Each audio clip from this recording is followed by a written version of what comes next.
Salut les photographes, voici toutes les news de la photo du mois de mai 2023. Merci beaucoup à Salle Digital qui sponsorise cette vidéo. Et on attaque sans plus tarder avec le matos. Et première annonce, c'est Leica M11 monochrome, un nouveau Leica, 60 mégapixels, monochrome, 4,5 images par seconde. Pas de vidéo, donc des choix un peu extrêmes, on va dire, de la part de Leica. Quand on est sur du monochrome, on est sur une audience déjà un peu particulière de toute façon, de photographes qui savent exactement ce qu'ils veulent. Ce que je trouve un peu dingue, c'est que ce soit aussi un prétexte pour Leica de les vendre encore plus cher que les autres. C'est-à-dire qu'on enlève la couleur. Alors, certes, il y a des traitements un peu particuliers qui font que normalement on a beaucoup plus de latitude sur les boîtiers monochromes que sur les boîtiers couleurs, hein, c'est ça l'intérêt. Mais quand même, 9500 €, je trouve que ça pique pas mal. Après, on est chez Leica, c'est, je pense, un marché que je comprends pas très bien de toute façon. Voilà un petit peu à quoi ressemble ce magnifique petit appareil photo. Et ensuite, la news sur laquelle vous avez cliqué, c'est ce fameux Leica en collaboration avec Disney. Moi non plus, je ne l'ai pas vu venir, je vous avoue. Et je vous avoue que j'ai beaucoup de mal à comprendre qui pourrait prendre des photos avec un appareil comme ça.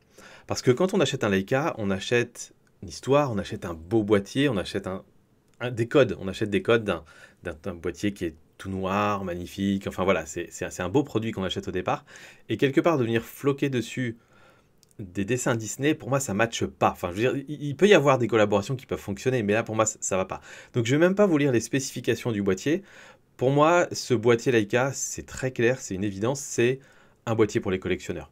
C'est tout. C'est-à-dire qu'ils ne s'attendent même pas à ce que les gens l'utilisent pour prendre des photos. En fait, c'est vraiment fait pour que les gens investissent dedans, payent 6200 balles aujourd'hui en espérant peut-être le vendre plus cher dans quelques années. Donc, c'est vraiment de la spéculation. En tout cas, c'est comme ça que je le vois. Et honnêtement, j'ai un peu du mal à voir des gens prendre des photos avec un boîtier comme ça. Je trouve ça assez ridicule. Et pour le coup, pas forcément très bon en termes d'image pour Leica, même si bien sûr Leica et Disney sont deux très grandes marques. Mais je trouve pas que ce soit une bonne collaboration, dans le sens, à mon avis, Disney sort pas vraiment gagnant et Leica non plus. Donc j'ai un peu du mal à comprendre. Peut-être que si vous comprenez mieux, vous pouvez me le dire dans les commentaires. Mais voilà, alors voilà, le dos sera exactement similaire aussi aux autres boîtiers. Ensuite, on a Pentax qui annonce le K3 monochrome. Donc là aussi, pour un marché très spécifique, et on est encore plus dans du rétro, entre guillemets, parce que chez Pentax, on est toujours à la visée réflexe. Donc on n'a absolument pas toutes les fonctionnalités qu'on peut avoir maintenant sur les boîtiers mirrorless. Malgré ça, Pentax pousse le réflexe toujours plus loin dans ses retranchements. 12 images par seconde, 820 grammes, de la vidéo 4K. Un écran fixe, par contre, ça, je trouve ça toujours dommage. Une bonne stabilisation. Et l'idée, c'est d'aller marcher un petit peu sur les plates-bandes, bah, justement, des Leica monochrome, et avec un boîtier qui est beaucoup plus abordable. Alors, 2500 € quand même, pour un boîtier APS-C réflexe, ça pique quand même un petit peu. Donc, à voir si ça va se vendre, mais bon, c'est toujours intéressant de voir qu'il y a des marchés qu'on ne soupçonne pas des fois en photo. Et voilà un petit peu à quoi il ressemble de derrière. Ensuite, les objectifs qui sont sortis ce mois-ci, je ne vais pas vous faire la description totale, vous pouvez les lire ou faire pause si vous voulez. Vous avez aussi tous les liens en description si vous voulez plus d'infos sur chacun des objectifs. Je note qu'il y a le Canon 100-300 f2.8, très intéressant. Le prix aussi est très intéressant, 12 000 €, l'air de rien. Je sais pas, est-ce que quand on fait, j'imagine c'est plutôt pour l'animalier, quoique c'est peut-être pour du sport aussi, je pense particulièrement au sport en intérieur, ça peut être pas mal d'avoir une grande ouverture et on n'a peut-être pas besoin d'avoir du 400-500 mm. Donc voilà, 12 000 €, à voir. Pour certains professionnels, ça peut être pratique. Nikon 12-28 aussi, intéressant d'avoir un objectif grand angle pour la monture Nikon Z qui soit assez abordable, 430 € pour le coup. Ça, c'est plutôt pas mal. Donc voilà, et puis après ça, on a un petit Sigma, un autre Sigma. Samyang 35-150 f2.2.8, intéressant aussi comme plage focale. Laowa, alors ce Laowa aussi est intéressant, je trouve, le 28 mm f1.2. Avoir une très grande ouverture sur un grand angle, c'est pas très courant. Et Laowa, ils aiment bien aller faire des petits objectifs qui sortent complètement de l'ordinaire.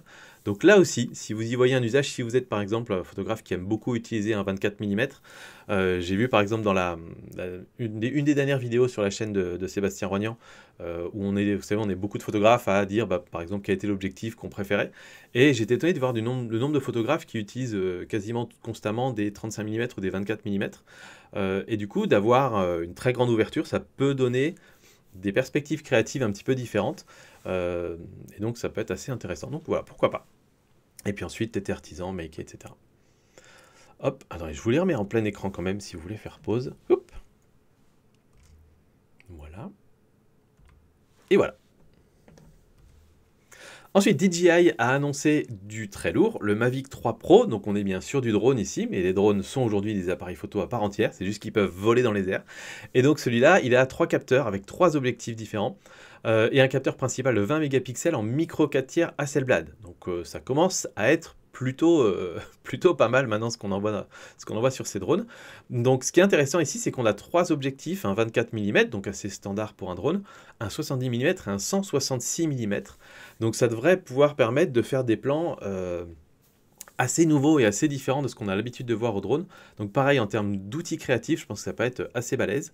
La vidéo fait du 5,1K à 50 images par seconde, donc là aussi très quali. Il y a un stockage interne de 1 Tb, alors parce qu'évidemment quand on fait du 5,1K, il faut du stockage, mais là on n'est plus sur de la petite carte SD, donc c'est plutôt cool. Le prix aussi pique un petit peu pour le coup, 2100 € pour le drone seul, mais c'est logique en fait quelque part que ce marché du drone qui s'est démocratisé il y a quelques années commence maintenant à se professionnaliser ou en tout cas à aller de plus en plus vers le haut de gamme parce que on est beaucoup à être équipé d'un petit drone sympa et donc maintenant logiquement si on sort des drones à 800-900 € qui ont plus forcément énormément d'innovation technologique par rapport à ceux qui étaient vendus il y a quelques années, il faut monter en gamme pour pouvoir aller satisfaire certains des acheteurs de drones. Donc voilà à quoi ressemble ce magnifique objet technologique.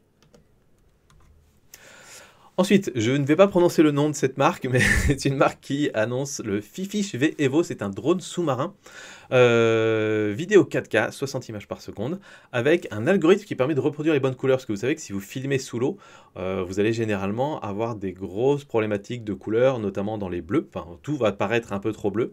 Je me souviens des premières GoPro que j'avais quand je filmais sous l'eau, j'avais dû acheter un petit filtre rouge à mettre par-dessus pour que ça puisse rééquilibrer et redonner à peu près des couleurs correctes. Mais même là, en fait, c'est difficile parce qu'en réalité, vous devriez avoir un filtre différent selon que vous filmez un objet qui est, enfin un objet, un poisson, ou ce que vous voulez, qui est à 50 cm de vous, ou quelque chose qui va se trouver à plusieurs mètres de distance. Et donc en fait, selon la distance à laquelle vous filmez, le filtre ne doit pas avoir la même force. Et donc je trouve que c'est pas idiot d'avoir une espèce d'IA ou d'algo qui va essayer de retrouver les bonnes couleurs. Est-ce que ça marche bien? Ça, je ne sais pas. Mais dans l'idée, en tout cas, c'est pas idiot. Et puis, on a une possibilité de manier donc, la caméra et le drone sous-marin à 360 degrés. 1300 $ comme proposition, en tout cas, de prix. C'est pas encore dispo en France. Et voilà un petit peu à quoi ressemble la petite bébête. J'ai jamais essayé un drone sous-marin. Je sais pas si certains d'entre vous ont déjà essayé, mais ça peut être un truc assez intéressant, je pense. Et une question que je me pose, c'est est-ce que c'est pas une solution pour ne pas effrayer les poissons sous l'eau? Parce qu'en fait, une grosse silhouette humaine, forcément, ça effraie un peu les poissons. Est-ce qu'un petit drone comme ça a une chance de moins effrayer les poissons? Est-ce que peut-être à l'inverse, ça les effraie beaucoup plus parce que ça crée des vibrations? Je ne sais pas. Encore une fois, si vous avez testé, ça m'intéresse. Kex Cameras annonce un KM02, c'est un posemètre ultra compact, destiné aux photographes argentiques, qui va se mettre sur le sabot de la griffe flash de votre appareil photo argentique, proposé à 112 $ sur le site de Kex. Donc si vous êtes fan de photo argentique et que vous êtes en recherche d'un posemètre, peut-être avec des nouvelles tech à l'intérieur, je ne sais pas trop, allez voir et vous me direz si ça vous intéresse.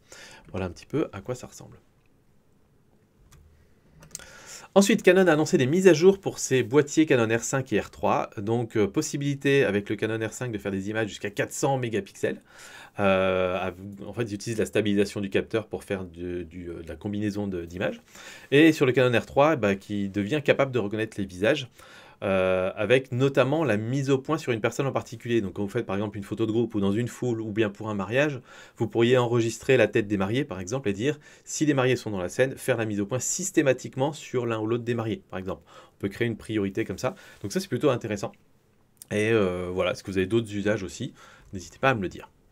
Nikon a annoncé des événements pour le 10 mai, donc ça arrive très bientôt. Et du coup, forcément, les rumeurs se mettent en route, et notamment autour du Nikon Z8, qui, selon les rumeurs, donc rien de vérifié pour l'instant, pourrait avoir un capteur de 45 mégapixels, 20 images par seconde, de la vidéo à plus de 8K à 60 images par seconde. Est-ce que c'est des spéculations ou est-ce que finalement c'est des vraies rumeurs? Ça, on verra bien. Avec un obturateur électronique. Et puis, en fait, voilà, le Z8 serait le successeur du Nikon D800 et D850. Et on annonce, on espère, on pense à un prix aux alentours de 4500 €, donc ça pourrait être une belle proposition. Nikon est vraiment revenu dans le game, je trouve, sur la partie boîtier depuis quelques années, et ça fait plaisir à voir, d'avoir vraiment 3 belles marques quoi, en ce moment sur les boîtiers plein format, en tout cas, entre Sony, Canon et Nikon. Voilà, ça n'arrête pas, c'est que des super matos en ce moment, donc c'est assez dingue. Les prix deviennent un peu premium aussi quand même. Vous êtes sûrement pas passé à côté, mais Lightroom a proposé une nouvelle mise à jour avec des fonctions d'intelligence artificielle, notamment pour la réduction du bruit. Et apparemment, ça fonctionne très très bien. J'ai eu pas mal de retours de différentes personnes qui l'ont testé. Je l'ai testé moi-même aussi, et le résultat est assez bluffant. Pas forcément meilleur que les concurrences, mais Lightroom en fait avait pris un retard assez dingue dans la réduction du bruit par rapport à des concurrents type DxO ou par rapport à des... comment il s'appelle déjà Ah bah zut, alors j'ai perdu le nom. C'est pas grave. Un logiciel qui faisait spécifiquement soit de la meilleure netteté, soit de... Je l'ai sur le bout de la langue, c'est rageant. Soit de la réduction de bruit. Topaz, voilà, les logiciels Topaz, qui faisaient ça très très bien depuis quelques années. Donc il y a des personnes achetaient ce logiciel spécifiquement pour faire la réduction de bruit. Là maintenant, apparemment, Lightroom a rattrapé son retard. Donc c'est très cool pour les utilisateurs Lightroom en tout cas. On a aussi a priori des meilleurs masques et des meilleures courbes, des courbes qu'on peut appliquer sur les masques directement. On peut aussi sélectionner des partie du visage maintenant automatiquement, donc ça c'est plutôt cool que l'IA puisse dire ah tu veux retoucher les yeux, bah les yeux on a remarqué qu'ils sont là, hop on bouge nos petits curseurs et ça retouche les yeux directement, on n'a plus forcément besoin d'aller nous-mêmes sélectionner les différentes parties, donc ça c'est plutôt cool. Petit exemple de ce que ça peut donner la réduction de bruit par l'intelligence artificielle de Lightroom. DxO a ajouté presque 1200 combos appareil objectif à sa base de données sur tout leur logiciel. Donc ça, vous le savez, hein, si vous utilisez un petit peu DxO, ils jouent vraiment sur cet aspect-là, la partie hyper précision et adaptation de leurs algorithmes à votre matériel. Donc DxO, ils ont une base de données monstrueuse de capteurs, d'objectifs et de combinaisons capteurs-objectifs. Et c'est vraiment là-dessus qu'ils peuvent jouer sur leur précision. Quelques news MPR. Alors, Salle Digital, merci déjà à Salle Digital de sponsoriser cet épisode des MPR News. Donc c'est grâce à Salle Digital que je peux vous tourner ces news-là. Et Salle Digital voudrait vous parler aujourd'hui des livres photo Professional Line. Et il se trouve que moi j'en ai un depuis quelques années. Ceux qui étaient venus au Salon de la Photo il y a quelques années, vous vous en souvenez certainement. C'est un livre, donc Professional Line, de photos de Californie. Et globalement, ces livres-là, c'est pour moi, je pense, une super idée de cadeau. Et surtout, c'est un cadeau, c'est un livre photo qui fait un peu un effet waouh. C'est-à-dire que par rapport à d'autres livres photos où, quelque part, tout un chacun pourrait se l'acheter sur des sites où on achète des livres pas très chers, où c'est un peu papier, mauvaise qualité, etc. Là, quand on offre ça, surtout qu'en général, ça vient dans son beau coffret et tout ça, bah ça en jette un peu quoi. Et donc on a la couverture acrylique avec du simili-cuir aussi, donc qui fait très très propre.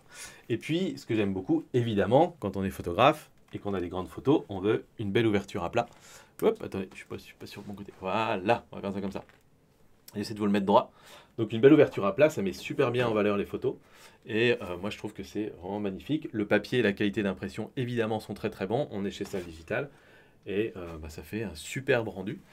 Donc voilà, une bonne solution, je pense, si vous avez besoin de faire plaisir à un proche avec vos photos et si vous voulez lui offrir un bel objet. Il y a en plus une promo en ce moment, donc je vous mets le lien en description. Vous allez sur salle.fr, vous pouvez aller voir le livre photo Professional Line et profiter de la petite promo qui est en ce moment pour pouvoir en profiter. Voilà, j'espère que ça vous plaira. N'hésitez pas à me dire d'ailleurs dans les commentaires si vous avez déjà acheté ce type de livre et ce que vous en avez pensé. Le voyage photo à Yellowstone, certains d'entre vous, si jamais vous vous y intéressez, vous verrez qu'il n'est plus dispo sur le site de voyagephoto.com pour diverses raisons dont je vous parlerai un petit peu plus tard.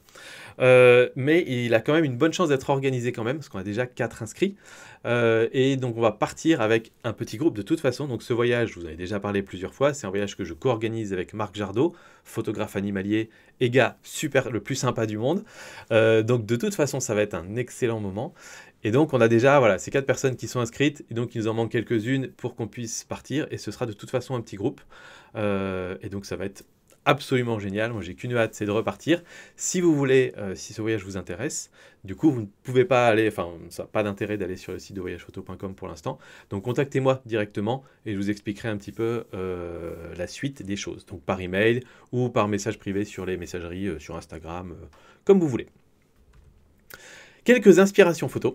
Alors, on va parler de Paul Sibert, qui est un photographe qui a fait un vol en hélicoptère au-dessus de Manhattan, avec évidemment la grande porte ouverte, hein, le truc un peu flippant là où on se penche un peu comme ça, mais c'est comme ça qu'on peut faire des belles photos depuis un hélico.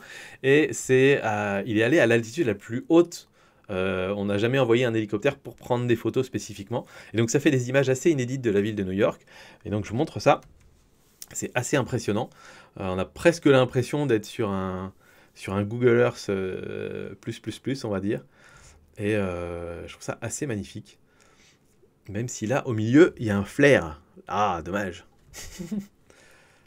Et ça fait des vues assez impressionnantes. Ouais. Et donc voilà un petit peu la pose dans laquelle il se trouve à quelques milliers de mètres au-dessus de Manhattan. Je suis pas sûr que je le ferais, moi. Je suis pas sûr que j'aurais le courage de faire ça. Un autre photographe qui s'appelle Todd Sala, qui est un chasseur d'aurore boréale, qui a capturé une spirale lumineuse dans le ciel très particulière. Alors voilà un petit peu. Vous voyez, c'est assez bizarre.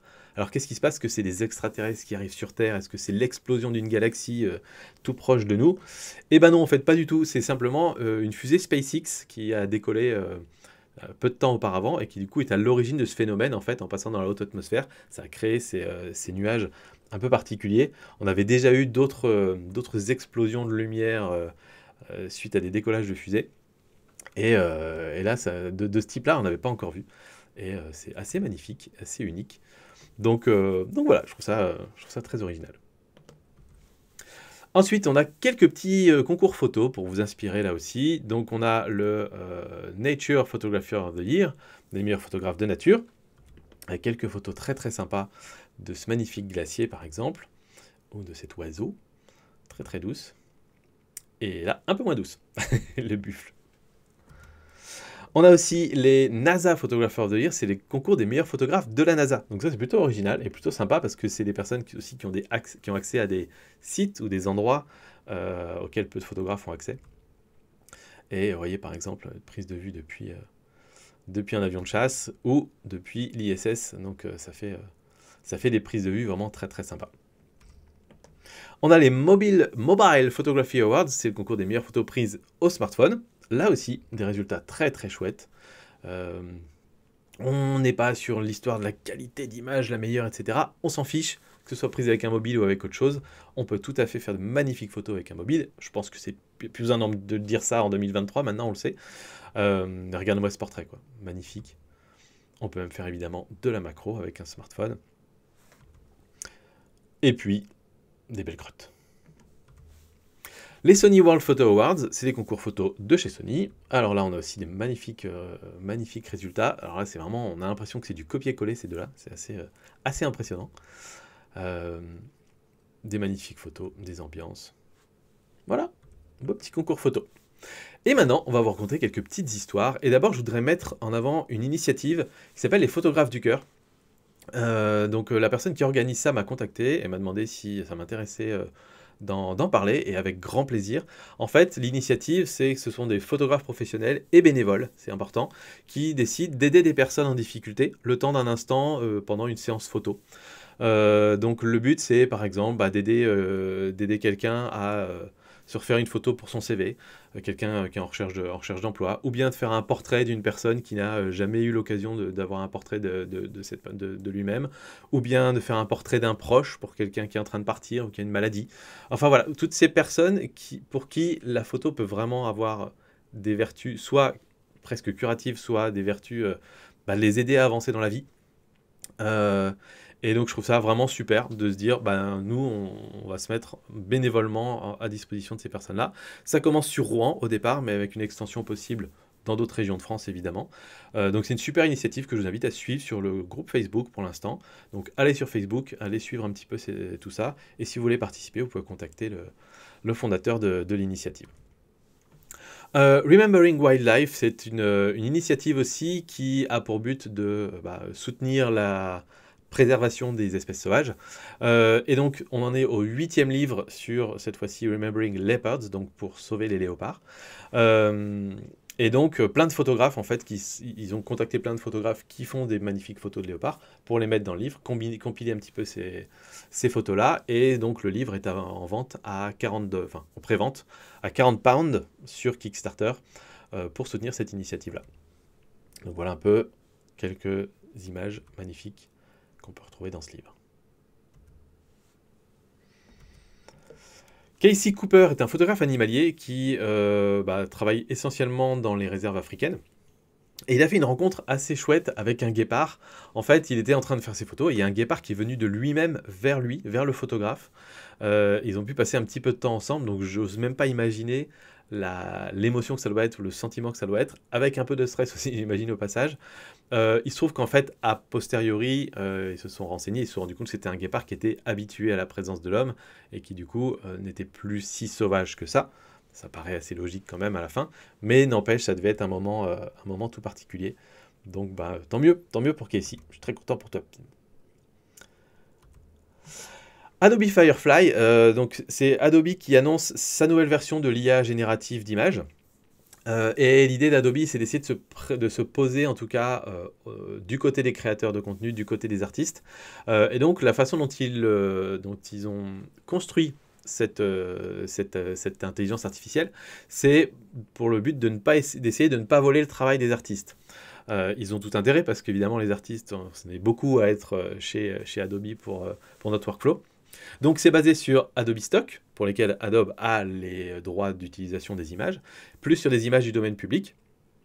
Et en fait, l'idée, c'est de se mettre d'accord avec les artistes et de pouvoir mentionner aussi, c'est-à-dire par exemple une IA qui a été générée à partir d'images de plusieurs artistes, et d'associer au fichier le nom des artistes et de pouvoir les retrouver, ceux qui étaient à la base sur les images d'origine. Est-ce que ça va à terme être vraiment utilisé de cette manière-là? Je ne sais pas, mais en tout cas, c'est louable comme intention.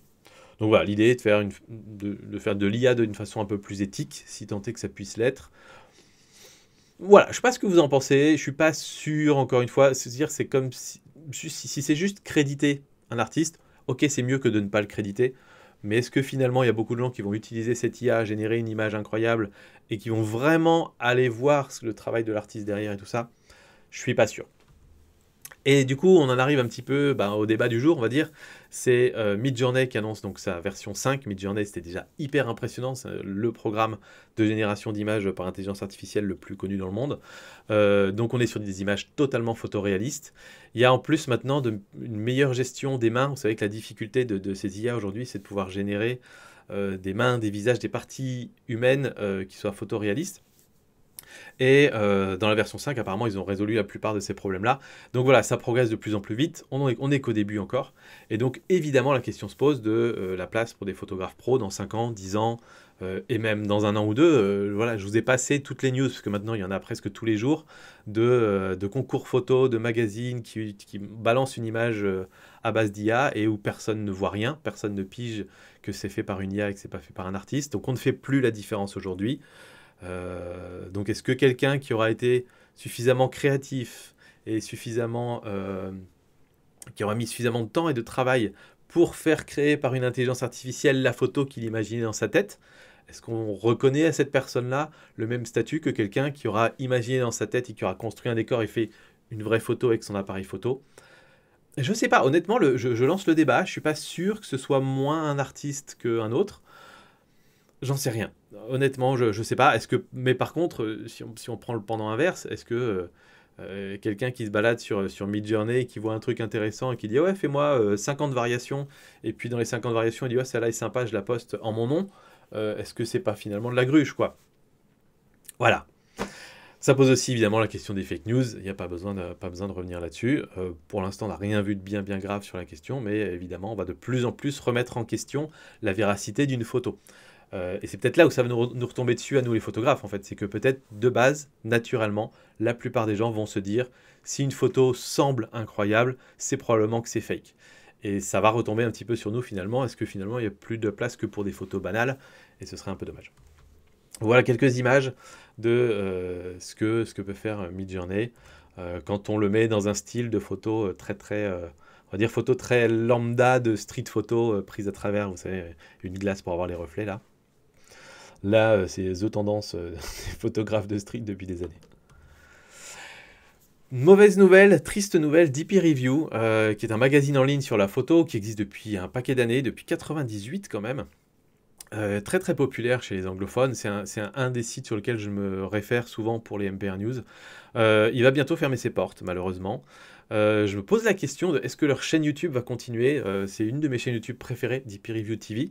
Alors c'est ma chaîne préférée, non pas parce que c'est DP Review, mais parce qu'ils ont été débauchés, les deux gars de chez Camera Store, donc Chris et Jordan, les deux Canadiens, qui sont absolument géniaux et qui font des tests comme personne d'autre. Ils vont toujours aller tester des fonctionnalités, l'ergonomie des boîtiers, etc., comme personne d'autre ne le fait. Et je me demande est-ce qu'ils vont continuer ces deux-là. J'espère. Peut-être sur DP Review TV, peut-être sur une autre chaîne, j'en sais rien. Donc voilà, DP Review avait été racheté par Amazon en 2007 et donc il ferme parce qu'il y a eu évidemment des licenciements et puis bon, le modèle économique, je pense, n'a pas dû fonctionner malheureusement. Donc voilà, c'est triste. Et on termine donc avec Salle Digital, que je remercie encore chaudement. Vous pouvez aussi vous les remercier dans les commentaires. Vous savez, hein, quand j'ai des sponsors comme ça leur fait souvent très plaisir de voir dans les commentaires des personnes qui remercient la marque ou bien qui juste partagent leur expérience en disant bah ouais, moi j'aime bien, j'ai acheté un livre chez Salle il n'y a pas longtemps et je trouvais ça très très chouette, etc.